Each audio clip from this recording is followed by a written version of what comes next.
ఉన్నాక మనం ఎవరిని కంట్రోల్ చేస్తాం? ఎవరిని శిక్షించాలనో వాడే తీసుకుని, ఇప్పుడు యాంటీ కరప్షన్ బ్యూరో అని పెట్టి ఏసీబీ అధికారులే లంచం తీసుకున్నాక ఇక what is the use of that department?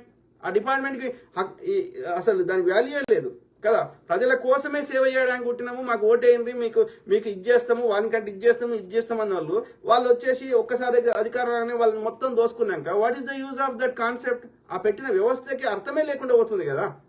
కాబట్టి దీనికి ఒకటే సొల్యూషన్, మనం ఏదైనా గొడవ చేస్తే, ధర్నా చేస్తే టెంపరీగా దాన్ని ఏదో ఫిక్స్ చేసినట్టు మనం కామ్ చేస్తారు. తర్వాత మళ్ళీ సేమ్ స్టోరీ, పోనీ వీడు దిగిపోయినాక ఇంకో అధికారం వచ్చిన ఇంకో సేమ్ స్టోరీ.